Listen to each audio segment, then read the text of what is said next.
On Recording BJJ in to start off. progress. Hey, Coach, how's it going this morning? Good. How are you, buddy? Good, good. So I know it's been brought up a couple times, but you guys have played so well on the road this year. I mean, two of your biggest wins against BYU and Fresno State have come in hostile territory in front of sellout crowds. What does this say about your team that you perform almost better than you do at home? Well, I think number one is just the guys in those games we played very physical. So at the end of the day, wherever we're at, we can be in the parking lot. Whoever's the most physical team, more times than not, is going to win. Whoever executes and is more consistent throughout the course of the game and plays that way in the three phases of the game is probably going to win. And you look back at these last couple of games against Wyoming last year. I know there was a blizzard, but it was 17-9. You guys won. The year before that, you guys went into overtime. What is it about these two teams that it always seems to come down to the wire against you guys? Well, I think again, like you get into these games and week in and week out, they're going to be physical matchups, especially at the line of scrimmage. They pride themselves in how physical they are on both sides of the ball. They always have a great running attack. Some of the schemes they do and how they run certain run plays is a little bit unique and different than others. And they do a really good job at that. And, they have traditionally, they've always got great tailbacks that have great size and guys on the outside that can stretch the defense as well. Thanks, Coach. How's it going, Andy? What's up, BJ? Hey, I want to kind of follow off the same question there. They got 656 rushing yards in their last two games. They got the quarterback running now some. I mean, Valladay is obviously one of the best running backs in the league. I mean, your rush defense has been better the last couple of weeks here, but what kind of challenge is this going to be? Yeah, the quarterbacks in the last couple of weeks, they can obviously run the ball and extend plays on pass plays, but there hasn't been a ton of actual design quarterback run plays. The last two teams we've played, their quarterbacks are capable of doing it, but they haven't done a ton of it. This week, there's going to be, a ton of plays that the quarterback's number is going to have to be accounted for in every single defense and, on every single play. And that's what they've been able to do in the last couple of weeks. Both quarterbacks are very capable, but Levi's done a really good job. He's big and he's fast. I mean, he split the defense last week and went for a long one. So, that was on a pass play, but he's had some long runs on design run plays as well. So that always adds another element to it when you got to add the quarterback's number into the run fit. I know we've talked a lot this year about protecting the blue and winning at home, and obviously it's been a struggle at home this year. How eager, I guess, are guys just to get back out there and have a chance to get back on the winning track at home? Yeah, they practiced really well today with the purpose to do so. Thanks, Andy. Andy, how's it going? What's up, bud? Andy, first off, happy belated birthday. Thanks, the buddy. university put together kind of a cool video for you with a lot of impactful people in it, capped by your wife and your two daughters. I understand there was a longer version that maybe was just revealed to the team. So how much did that mean to you, and the coincidence of hanging 40 on the scoreboard to celebrate your 40th birthday just seemed pretty fitting? Yeah, just being so focused on the task at hand, obviously, and the mission, and, having a football season birthday, you never really get to celebrate that deal. But we have great people around here, on this staff, and they always take care of everybody. And being that it was my 40th, certain people on the staff here and my wife and my family did put a video together and reached out to a bunch of people, and it was pretty special. Apparently, we were supposed to see it after practice on Friday with the scoreboard didn't work. How about that? So I'm actually glad that it didn't work, because that would have been a little too much. But I was able to watch it with my family and some of the staff later on Friday night. And so I was just very appreciative for, number one, for the people putting that video together, but more importantly, that been able to have those people in my life been so impactful in a lot of ways. And so just really grateful, man. I know that you think very highly of Kekala Kaniho, but just the Kanihos just in general. Kekala once told me that, the reason why I take so much pride in his last name is because maybe there were some Kanihos that didn't always live up to their potential. that seems strange to me, knowing obviously Noe and Kay Kala. I guess what would your reaction to that be, and how much do you think that both those guys get out of their potential? Everything. I mean, they squeeze all the juice from the fruit when it comes down to it. There's this, it is what it is, as they've been taught by Misty and Jarrett, and they're unbelievable people. What you see on the field is what you see all the time. You know, Kay Kala is a tremendous leader, tremendous friend, teammate, and he does what he does on the field. I mean, that's what everybody gets to see, but, you know, people that are around him or see him in the public or know him from school, being on campus, whatever it may be, have a better understanding when you're around him a lot more. And know he's obviously growing into his own right. He's a young player that's finding his way and really stepped up huge last game, being out there on an island against some really, really good wide receivers. Obviously, it's never easy being on that island, and he was getting challenged, and he stepped up and tightened up some coverage, came up and made some good tackles later on in the game. You know, when Fresno had started to take some free access throws as rushing yards, and obviously jumped one of those and took it from him. It was really cool to see him respond and make that play. Thanks, Andy. Let's go Bob and then Mike. Coach, what? You muted yourself, Bob. Coach, what kind of challenges the defense from Wyoming going to present? What do they do best, and what concerns you most? Well, I mean, they got a pretty big front. They've done a good job up front. Their linebackers are very active. We've gotten to see their defense play a couple times, but you look at the stats too, and they've done an even better job against the pass. And you turn on the film, and it doesn't take long to see why. I mean, they're playing a lot more post defense, and their corners are able to get up there and press on the outside and do a really good job. And they got tremendous length. I mean, you watch a few clips right away, and you can see why they've done a good job, you know, in the pass game. And it makes it, there's no free access throws. It makes it a lot more challenging, you know, on an offense. They got to work for it. And describe what we're going to see in Valladay and maybe how you compare him with some of the better running backs we've seen this year. Well, I mean, he's number one, his vision, and he's a downhill runner. I mean, every running back that is a good player. I mean, it's number one. You got to have ability or you're not going to be on the field. So that's already a given. But a running back's vision is typically what separates them and how they hit the hole and lower their pads.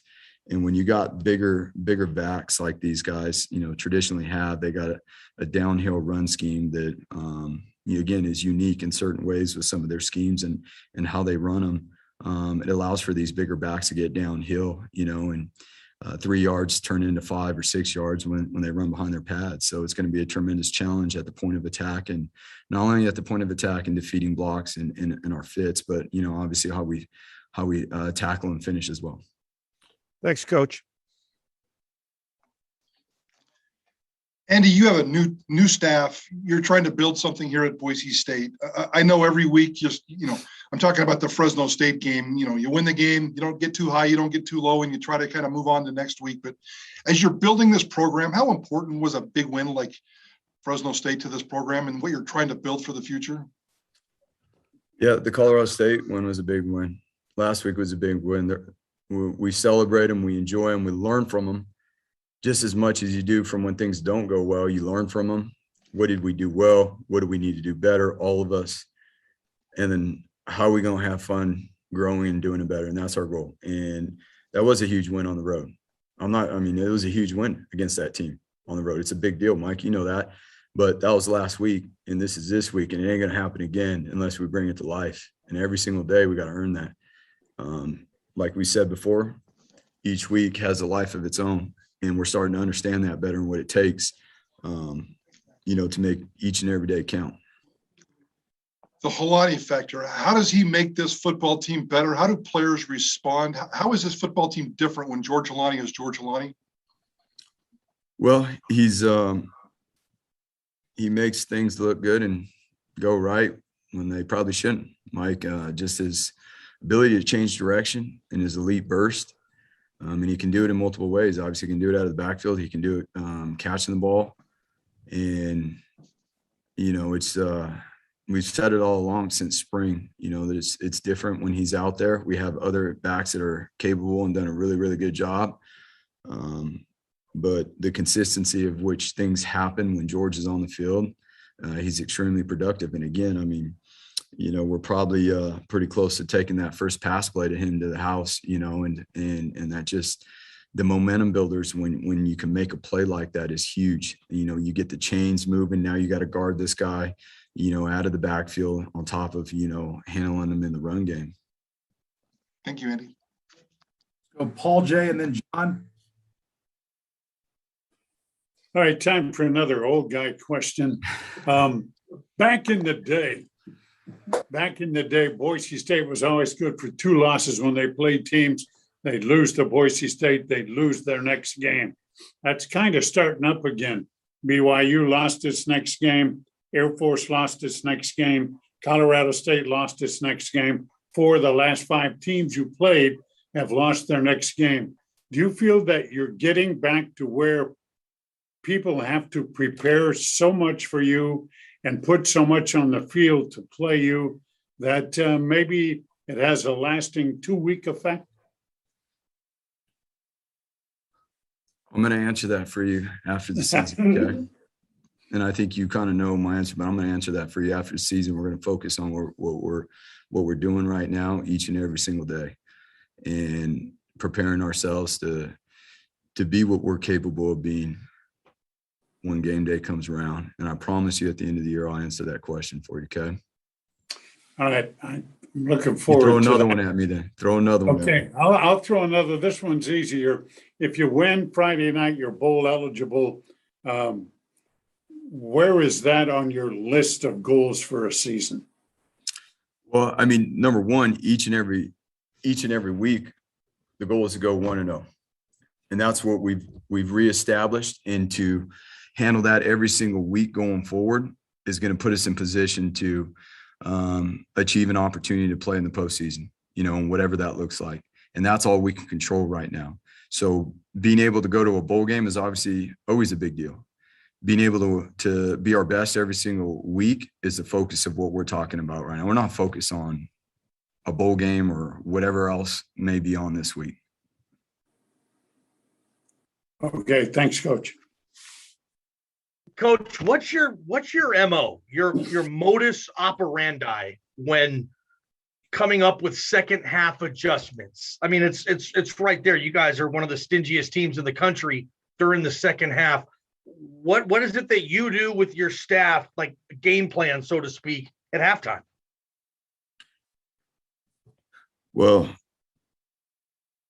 can I go into a lot of depth at that after the season on that? But I will tell you right now is a lot of times a team is going to reveal to you who they are in the first 10 plays and what their plan is. And if we are diligent and studying enough, we can make our adjustments, knowing who we are, how we've been attacked, and how other teams are going to see off their film study, and especially at the end of the year. I mean, we're in all these conference games now, right? So everybody's watching the same film, whether we're playing this team this week, I'm watching somebody else's film that we may play in a couple weeks.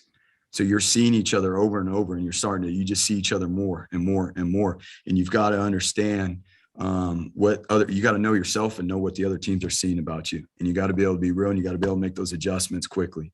You got to know what other teams have in their arsenal and how they're able to attack, and know what you've been hit on, so that you can take that away before it comes at you. There's a lot of things that go into that. And again, at the end of the year, I'd love to talk with you more about that. But if I go into any more depth, then I'd be giving some up, but probably don't want to. Totally. I'm not asking for the secret recipe to Coca-Cola. I get it. You're not going to give that to us. But I thought Spencer Danielson, and I was wrong, but maybe he was this rah guy. Seems to me like, no, this guy will dial it up. This guy will scheme it. Talk about your defensive coordinator and kind of what he's doing with this thing too, because it seems like maybe I should have given a lot of these schemes a lot more credit than I was. I didn't see what you had said or what you had been saying, so I'm not sure what that was about. But I mean, he's obviously, all of us got to continue to grow, and he's grown tremendously through the course of the year. And, I think we'll continue to grow, and he will continue to grow, and he'll continue to get better. And he's a tremendous leader. I think, if you sat down in a room with him, I think you'd be really shocked about how much football he knows. He's definitely not just a rah-rah guy by any means.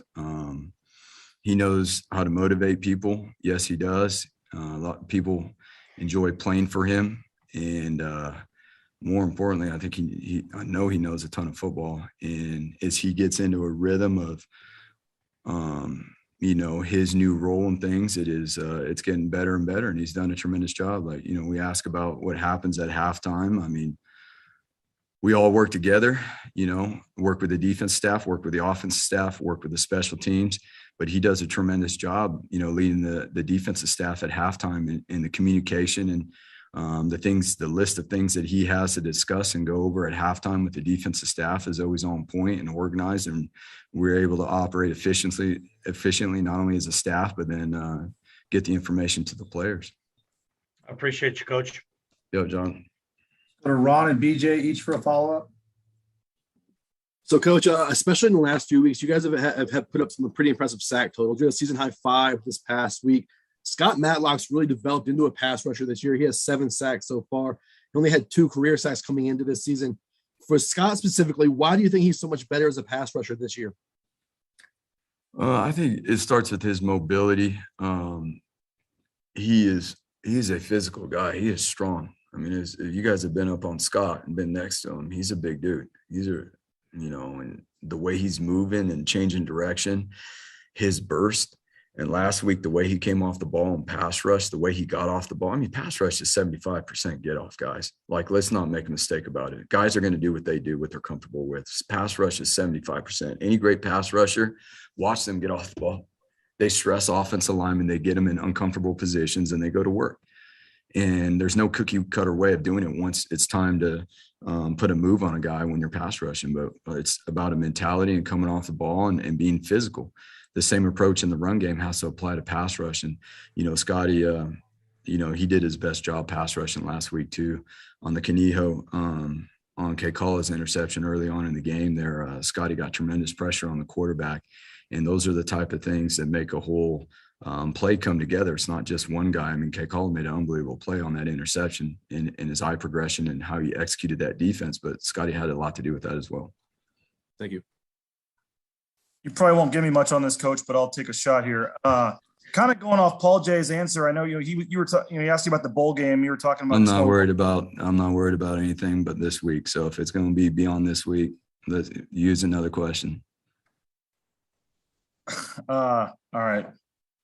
The Mountain West Championship, your path is a little more, I guess, realistic, obviously, after the last win. I know still stuff has to happen. You're taking it one game at a time, but I guess how exciting or motivating is it for guys knowing that your bigger goals, bowl game, championship, all that stuff is kind of still out there with 3 games left in the season? Yeah, I think they're excited about the opportunity to keep growing off of what we've done in the past couple of weeks, BJ. I think anymore in this day and age, and I know it's your guys' jobs to write about, different stuff, but it's not ours here to focus on that stuff. It's ours to focus on each and every day. And again, I apologize that I'm not going to feed into next week, the week after, a month from now, or whatever that is. I'm focusing on today, answering questions about what happened last week, but I know our guys are extremely excited to grow off of what we've done in the past 3 weeks and to be our very best this week. Let's go Jay and Mike Prater for follow-ups. Andy, this year, up until this last point, every win was followed by a loss, and every loss was followed by a win for you guys. But you break that trend with 2 straight wins. Just in your first year as a head coach, like how did you kind of maybe get through the tough times to what you've at least seen these last couple of weeks, and how encouraged are you by what you've seen these last couple of weeks? Well, I would say this. I mean, I just heard in that question, get through it. We're in it. Every day is a competitive day. Every day we got to be our best. Every day we got to grow. We're in the middle of it right now. We're in the middle of, working on going one day at a time, week by week, and focusing on the things that we're doing well and how we show up here every single day. And really, that's what it's about. You know what I mean? At the end of the day, to your question, getting the opportunity to be around the guys here every single day, to be around these players has been awesome. It's been awesome. And even through some of those tougher times, as you said, when we're, you know, back and forth, the guys were still great. They've always been great. Now we're just putting it together better and better every single day. We come off, you know, in practice today with the short week, and it was one of our best Tuesday practices. And it's just so fun to see those guys grow and be committed and have purpose the way they have. And we can't do anything but keep growing off of that and having fun doing it. And that's what we intend to do. Thanks, Andy. Andy, I'm going to steal this question from Bob Beeler, who brought this up in our meeting this morning, but it seems like from the outside, your football team is getting healthier every week, which I find to be very rare in the middle of a football season. It usually doesn't work that way. Would you concur with that? And more importantly, when and if that happens, how does that build confidence? And to your point about being a physical football team, how much does that help that? Yeah, I mean, you're right. It's crazy. It's crazy, Mike, that you can add more depth through the middle of the year and into the end of the year in the last month, you know. But because of certain circumstances earlier on, we were really light. And even the availability to practice a certain way to create that physicality at the line of scrimmage is really tough because we were stretched thin and we couldn't beat each other up anymore. We had to be really precise about how we were operating and doing things, and we still are. But I would say this, you know, Mark Paul and our training staff has done an unbelievable job taking care of our guys and getting them to where they're at right now. Our strength staff as well, and getting them in position to, you know, go out there and compete every day at practice, because how we work at practice, who we're going to be, you know, on game day. And so we're very fortunate that we are, you know, we're in a position where we do have more depth on both sides of the ball. By no means are we're at where we want to be, but we're going to keep growing. All right, appreciate the time very much. All right, guys. Thank you. Recording stopped. Thanks, Andy.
Tim, you got us all right? Yeah. What's going on, guys? All right. Recording in progress. Let's go the same way. Go Ron, BJ, and Jay to the top.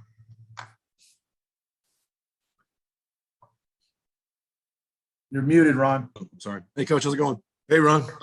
So I know we've asked this 100 different times, but you had a healthy George Halani for the first time this past week. You know, how different is your offense when he's healthy in there and in there carrying the ball 20 times a game?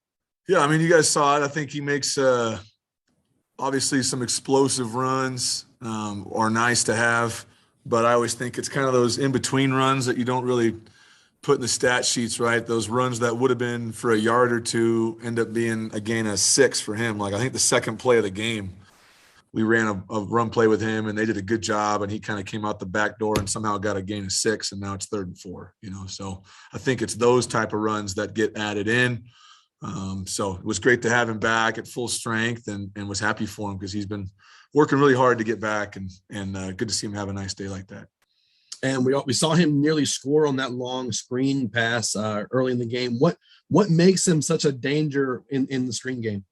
Well, I think when you're throwing the ball to a guy like that, he's got the explosiveness to get some matchups created in his favor. So he's always going to get matched up on a linebacker or maybe a safety every now and then, but usually a linebacker. So if we can catch him in those scenarios like we did on the other pass down the middle of the field where he was running against the Mike backer on a seam, his speed and explosiveness just add that element to the game where we can find different ways to get explosive plays. So, I think he showed what he's capable of in the pass game, in the run game, and in pass protection. He does a great job as well. So complete back, that's what complete backs do. Thank you. Thanks, Ron. Hey, Tim, Taylon Green coming in there. I know some fans at the time were kind of confused or wondering why you chose that spot there for Taylon Green. What the first play was great. What was kind of the thought process there with going to him at that point in the game? We just wanted to do a different look in the run game for them, do some +1 run stuff, which is, the future with him is going to be, able to do those kind of things. I think we saw how explosive he can be on the first play there. And so we just wanted to give them that look with him for a series, just so that's something for them to go over on the sideline, have to draw up and think about. And obviously bummed out that we had the, poor decision on the next play where he should have handed it off and then got stuck in a 3rd and long with him. So want to be able to get a bunch of guys the opportunity to get the ball in their hands and do things. He's just as explosive as anybody. So why not give him a chance to do some stuff too?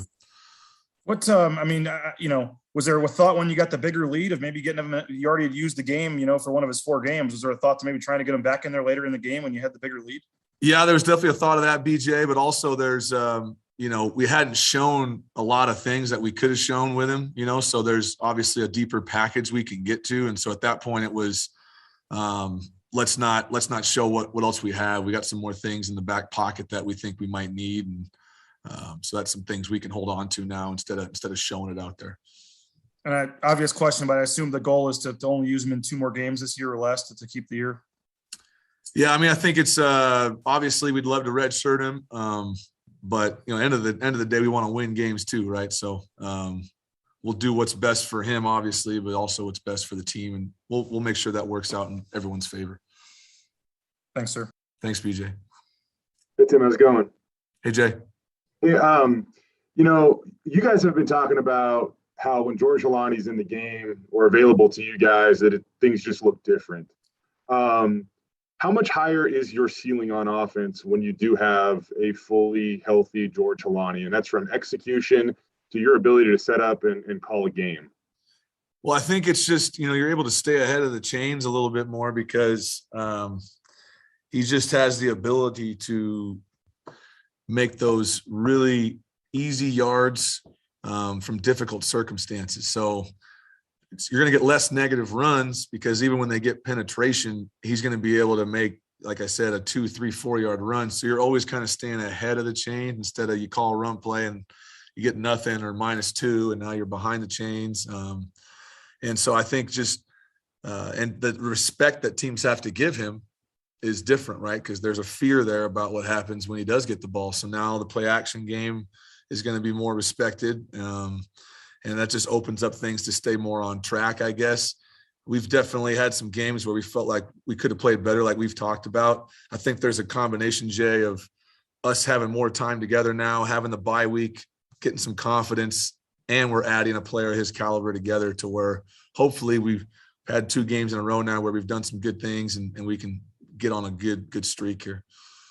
When it comes to, the situations where he's good at falling forward or making a cut and you're 2nd and 5 and 6 instead of 2nd and 9 or worse at times, And as a play caller, like how different is what you do from there?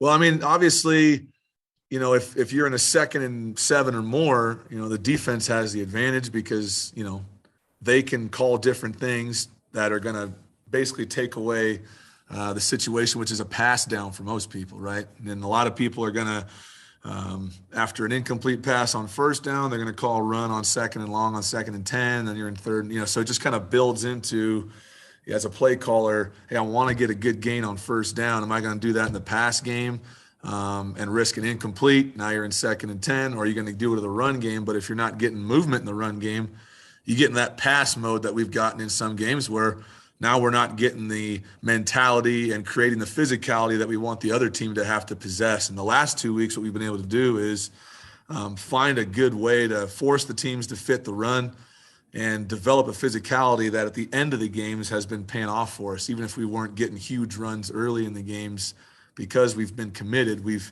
been able to finish with it and create some more explosive play. So it's just trying to be in a situation, Jay, where we can be able to win on 1st down and have our whole menu instead of being caught in 2nd and long where you're kind of playing the guessing game on, you know, what are they going to think we're going to do? And then you're kind of behind. Now you're playing reactive mode. Thanks, Tim. Thanks, Jay. So Mike and then Paul J. Hey, Tim, how you doing? Hey, Mike. We talked a lot about the defense and how much it's made these adjustments in the second half and how successful they are in terms of just not giving up touchdowns in 5-6 games so far this year. I know this is maybe kind of a superficial question, but how does the offense play off that in the second half when the defense is making those second half adjustments and just being so dominant? Yeah, I think that we have felt like we haven't held up our end of the bargain for sure, Mike, in a lot of the games early in the season. It's been something that's been obviously talked about a lot, that we've had games early in the year where we came out really well offensively, UCF, Oklahoma State, however you want to name them. And then just our inability to stay consistent and create the points that we want in the second half, and not being able to feed off of the great defense that we've had in the second half. And so in the bye week, that was a huge focus, Mike. We kind of looked inward, self-scouted. What can we do a better job of here in the second half to help our team out, you know, and what are we doing maybe incorrectly in the first half that's leading to our struggles in the second half? And, you know, to score 21 points against Colorado State and score 24 points against Fresno in the second halves has been a huge stride for us, you know, and we know we have a great defense. We've talked about that for a long time. And offensively, what we've been trying to do is stay consistent for 4 quarters and take our great starts that we've been having and try to come out in the second half and feed off of the energy our defense has been giving us. In the last 2 games, I think we've been able to do that. So that's been good. I'd like to ask you about Hank Bachmeier and his long passing game, stretching the field, the vertical passing game. It doesn't seem like there's a lot of results there. I don't know how much you guys are even pushing that. I don't know if that's even Hank's strength, the 20, 30, 40 plus pass, or if that's how much that's in your offense. Is that one area where you would like to see some growth from Hank, or am I seeing something different? No, I think you're on it, Mike. I think that we definitely want to take more vertical shots. It's definitely in my nature to be more aggressive and take more vertical shots. But at the same time, there's a lot of factors that go into vertical plays, right? It's first of all protection, right, Mike? I mean, we got to have great protection to throw the ball deeper down the field. And with some of the issues we've had up front with injuries and moving guys around and going against some of these defensive lines we've had, that's been something we've trying to work through, is how can we get in a protection scheme to give ourselves a chance where, you know, if you're just running a 2-man route or a 3-man route and they play, you know, zone coverage, now you got nobody open because you've tried to roll the dice. Instead of having a 4 or 5 guy vertical route, well, now you got everyone in the route concept. Now you can really stretch teams vertical, but you got weaker pass protection. So we've been trying to balance that out. This week was good because we were able to get in some max protections off play action and get some two versus two scenarios, whether it was hitting the deep ball to Octavius or hitting early on. We got a deep sail route there to Shaq. Missed a couple other deep balls that we had in the game, but that comes from the run game too, Mike, right? Like once we can get that going and the safety's got to come up, then we can max pro and take more vertical shots. As for Hank, I think vertical pass game, I don't think has ever had anything to do with arm strength. because Hank's not going to go out there and throw the ball 85 yards like Taylon Green, but it comes down to timing and trust and putting the ball in a spot where guys can win. I think he's got the capability to do that. If you look at his PFF right now, his best area of completions is in the 10 to 15 yard area, right? He completes more balls 10 to 15 yards than really anybody in the conference from a PFF ranking, right? But where he can be better is that 20 plus area. And then also, like we've talked about, is getting to the check down sometimes instead of hanging on and trying to get the deeper throws when they're not there. So he's been good in that intermediate range all year. And I definitely think we can get better going over the top and then being disciplined to go underneath. Thank you, Tim. Thanks, Mike. Coach, Wyoming has held some pretty good teams down. They held Fresno to 17, New Mexico to 14, San Jose to 27, Colorado State to 17. What do they do defensively that concerns you?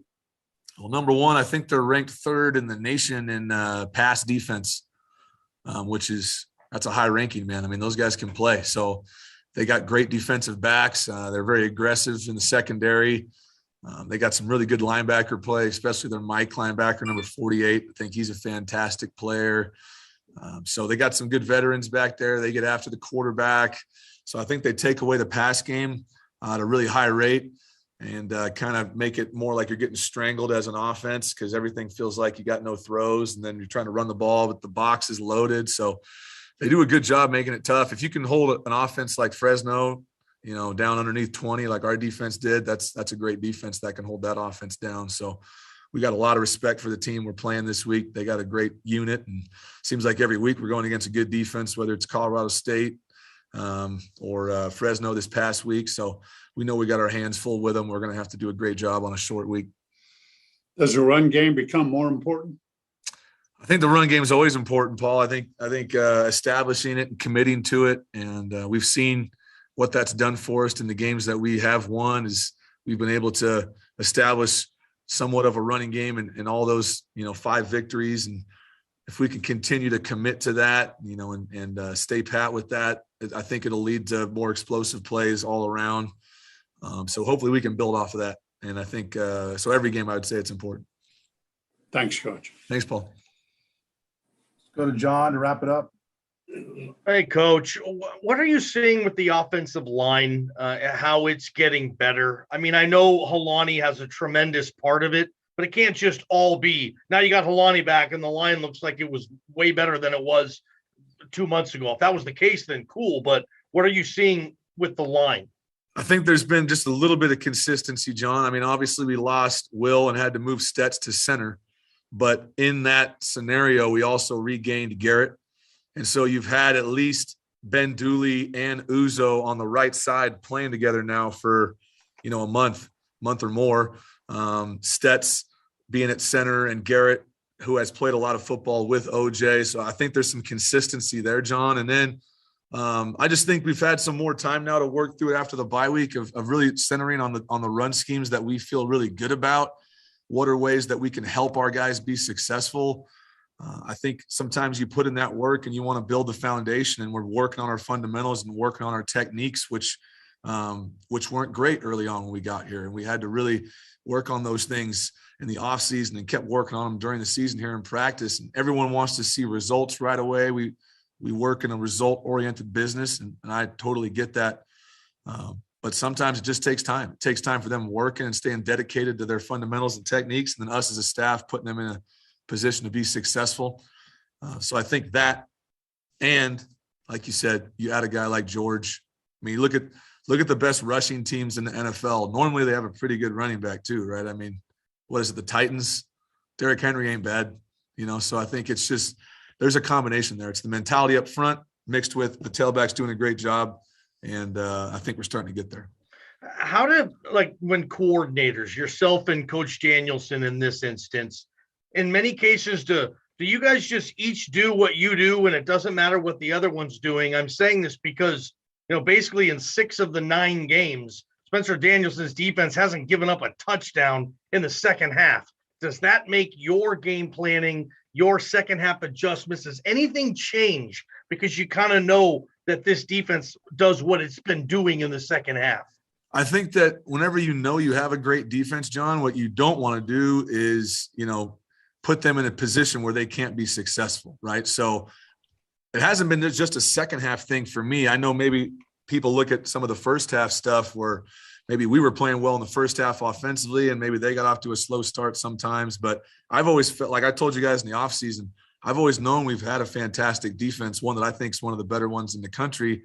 So from a play calling standpoint, what we don't want to do is turn the ball over, do a lot of 3 and outs. We want to try to put them in a position where they can be successful. And even, kicking field goals down in the red area, as much as we want to get touchdowns, we know if we can get points on the board and give our defense a lead, that these guys can pin their ears back and go. So I definitely have a lot of confidence that Coach Danielson and that crew is going to do their best every week. And that means they're going to probably give a lot of fits to the offenses.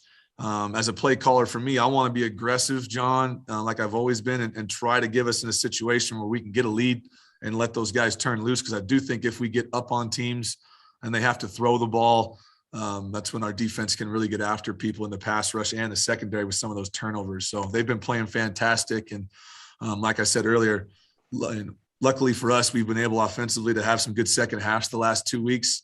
I think if we can keep that going, we know our defense is going to play well, and we can feed off of that and feed off of that energy, which the last 2 weeks we've done. Cool. Tim, appreciate the time. Thanks very much. Yep. Appreciate you guys. Have a great week. Recording stopped. I'll go get Spence.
Spence, you guys all right? What's up, guys? All right. Let's go Ron, BJ, and then Mike. Recording in progress. So, Spence, you guys are coming off a season high 5 sacks last week. I mean, how much of an emphasis was putting pressure on Jake Haener, and why'd you guys have so much success there? Yeah, no, it's huge. I mean, think the world of Jake Haener, like we were talking about last week, Ron, and knowing that if he was going to be able to sit back there and have his way, it was going to be a long day for us. So, hats off to our guys up front. I think we had a good plan going into it on how we could switch up the looks for Haener to where he wouldn't always know what's coming. But our guys executed, and hats off to them. And we were able to make plays when they came to us, and was fired up for those guys to get that production that they've been working to get. Scott Matlock came into this season with 2 career sacks. He has 7 so far. Why is he so better in that area this year? Well, Ron, with Scott Matlock, he absolutely works his tail off from January to right now. And so seeing him continue to step in to be the player he is, obviously not even only on passing situations. He is an absolute force to be reckoned with in the run game, especially seeing him be able to get this production has been huge. Because you won't find a better kid in regards to how hard he works and wants it more. So really proud of him and his development. And just like a lot of our guys around, I think this, he's still got a long way to go, and sky's the limit for Scott Matlock. Andy said 75% of pass rushing is get off. How do you coach get off?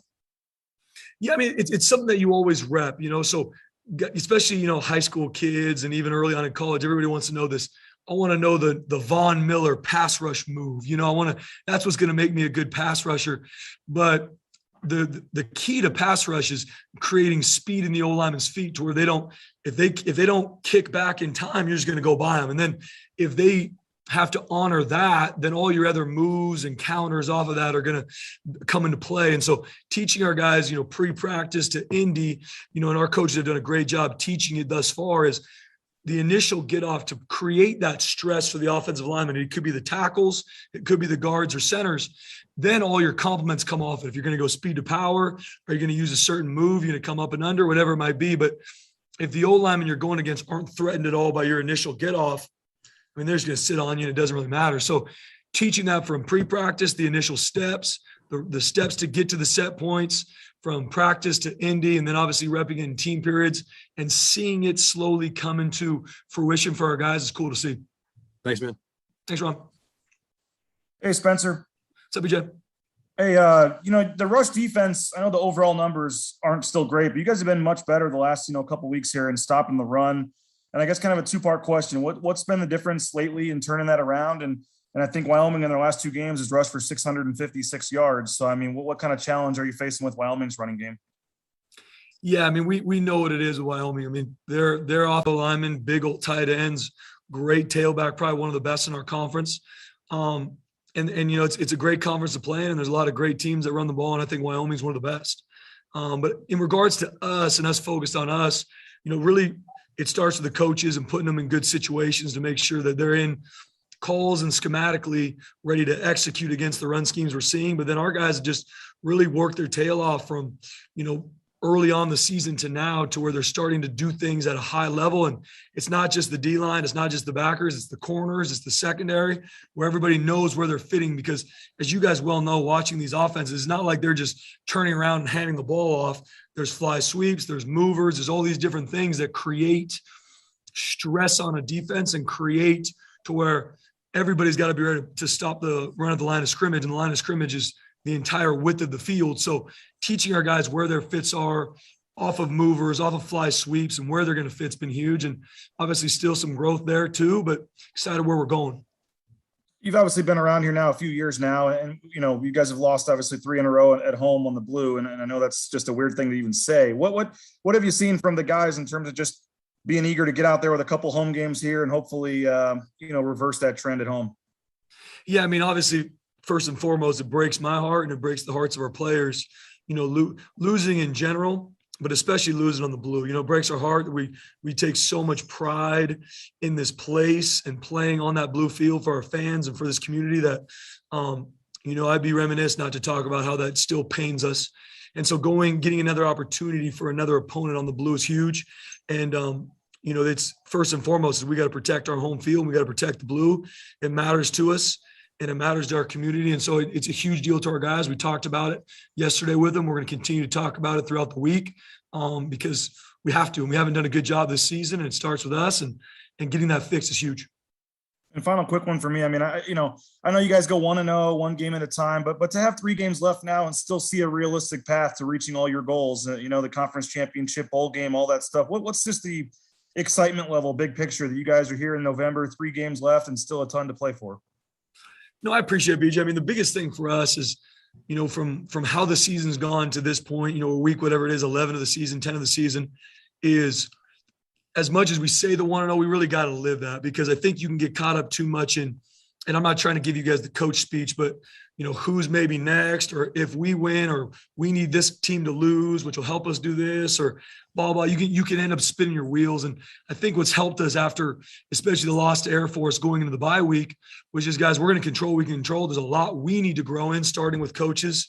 And then obviously from the player standpoint, we need to grow in and focused on what we can control. And then when you go out on Saturday or Friday night this coming week, it's going to show up. And it's going to show up because they know I just made my world this big instead of worried about some of these things that you can't control. But it obviously fires us up that we still have a lot to play for, but it still doesn't change our attack in regards to it's 1-0, and we got a mission this week. And to your point to start, BJ, we got to protect the blue. And regardless what what's like after Friday, we got to protect the blue, and it matters to us. It matters to me. It matters to our entire staff, and we got to get that done. It's a huge deal. Appreciate it, sir. Thanks, BJ.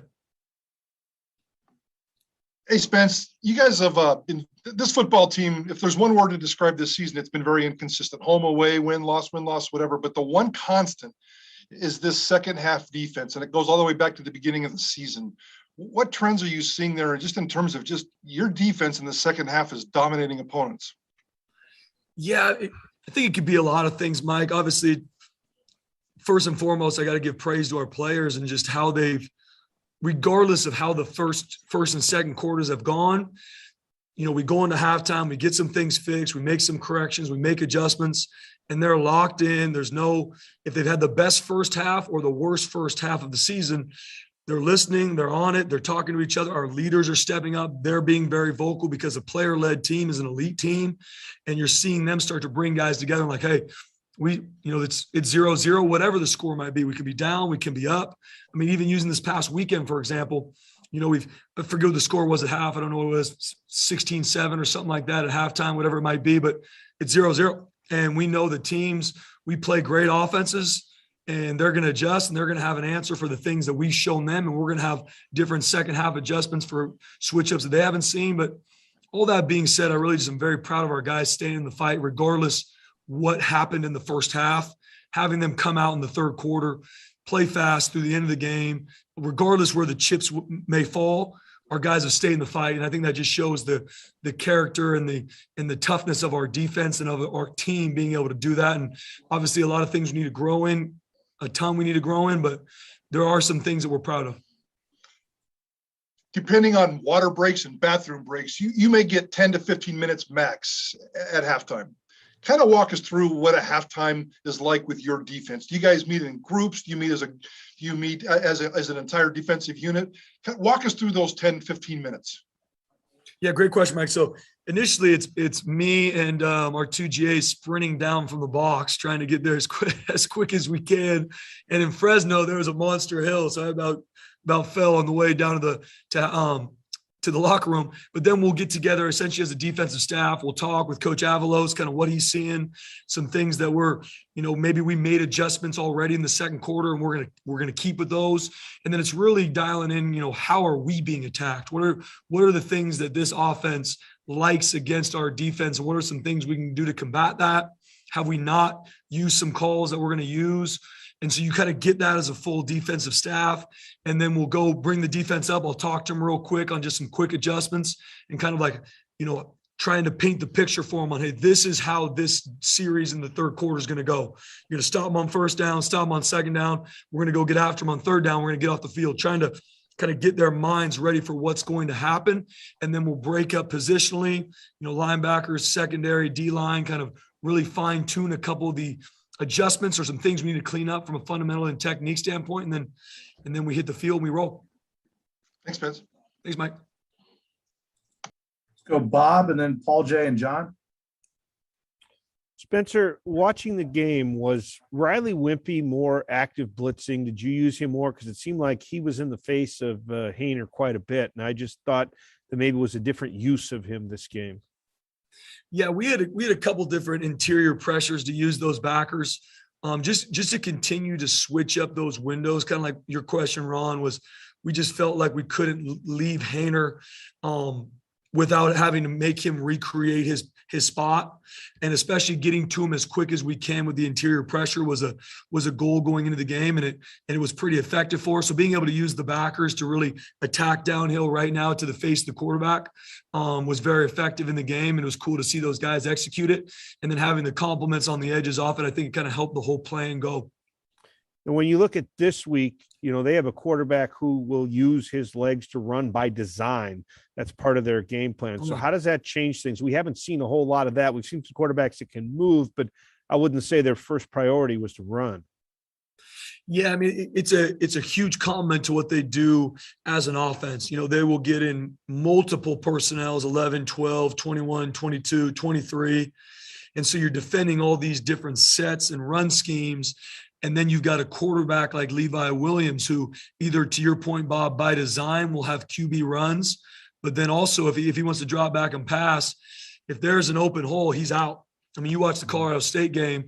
I mean, it's 3rd and 5. They're on the logo, and he doesn't have a pass he wants. He takes off for the touchdown, 55-yard run, and beats all the angles of the defense.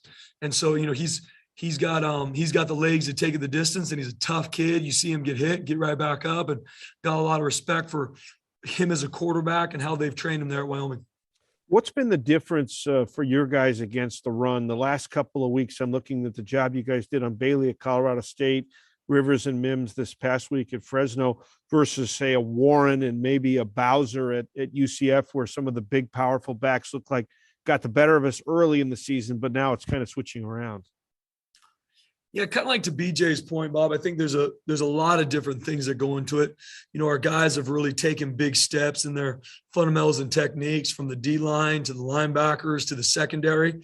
And us coaches being able to simplify some of our schemes and being able to make sure everybody, all 11 of them, know where they're fitting, how they need to fit certain run plays. And then the communication side of things, so we're all on the same page, because very rarely, like we were talking about, is a team going to line up, show you what they're going to do and run it. Usually there's going to be a lot of different window dressing, from fly sweep to different sets that are going to change your fit quickly. And so you got to know where that's coming from and know where your eyes got to be. And our coaches have done a great job getting our guys ready for the schemes we're seeing. And obviously there's still a lot of growth to be had, but I'm proud of the steps we've taken.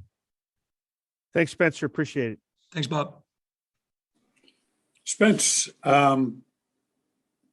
first interception against Fresno State kind of quieted the crowd. They'd had a couple of big offensive plays that quieted the crowd down. J.L. Skinner's interception, I thought, shut the door in the second half before the other interceptions and takeaways really helped take the crowd out of the game. And the stands were empty at the end of the game. Now this week, takeaways would get the crowd to stay and the crowd to be noisier. How important are they? Paul, they're huge. I mean, they're absolutely huge. It's a huge emphasis for us. Tackling, pursuit, and takeaways are the 3 monster emphases for us as a defense. And creating them, if it's from special teams to defense, is more times than not how you win football games. And if you have an offense that doesn't turn the ball over and you create takeaways, as long as you can be +1 in the turnover margin, more times than not, you're going to win those football games. And being able to steal those possessions and give the ball back to our offense is just such a huge, critical part in us being successful as a full team. And our guys understand that. It's been cool to see them get those takeaways and make those plays, because they're difference makers in whatever ball game you're playing. All right. Thanks, Coach. Thanks, Paul. Spencer, I mean, this town, they're not going to allow for a lot of on-the-job training from coordinators, but in your case, how much of a learning process is there with a first-year coordinator at this level of football? I would imagine, are you feeling a lot more confident, and you're just a better football coach today than you were in late August? Yeah, no doubt, John. I mean, I think just like anything, I'm growing every single minute of every single day. And I'm not just telling you guys that just because I'm supposed to. I really do feel that way. And I'm learning from players to coaches to people around me to the games. So learning every single moment, from January to now, my list of notes on things that maybe I did. And I think that's something that I want to do again. And some things that I did, I'm like, that was stupid. Never do that again, from football to maybe how I handled some situation. So learning so much week in and week out. And we got a great group of guys and a great staff. And I lean on Coach Avalos a ton, and just being able to learn and grow through these moments and kind of fine tune some of the things that we need to be here as a defense, and how we're going to continue to take steps to continue to improve, been huge. But, long story short, to your question, John, learning and growing every single moment, and going to continue to learn and grow this week. Spencer, I'm fascinated by the second half statistics and the adjustments. Prater and I are going to talk about it today on our show. And I know he asked you a little bit about it, but, just kind of back to what do you like? What do you think works well with your process, how you guys go about your business and coming up with these second half game plans that seem to be working so well? What do you think is the best part of that? Yeah, I think it's just collectively as a staff, from as the first and second quarter are going, we're communicating as a defensive staff with Coach Avalos and going through, okay, this is working, this isn't. These are some things we need to switch quickly. These are some things we're gonna have to talk to our guys about at halftime. So you're kind of going, what's working? How are we being attacked? And what are some things we can do to switch it up to help us play better in the second half? And obviously making them small enough to where your guys can, easily make those adjustments, but not, bog them down with too much schematics. And then obviously I think, just so much of it goes to our players and just being open to whatever a quick adjustment might be. If it might just even be a fundamental or a technique or, cleaning up someone's eye control and being able to take that coaching, learn from it and go out in the third quarter and start fast has really been the key. I mean, my hat's off to our players and how they've been able to handle these certain situations. Thanks, Spencer. Thanks, John. All right, Spencer, appreciate the time. Thanks very much. Appreciate you guys. We'll see you in a couple days. Recording Thanks, stopped. Thanks, Craig. Yeah. See you guys.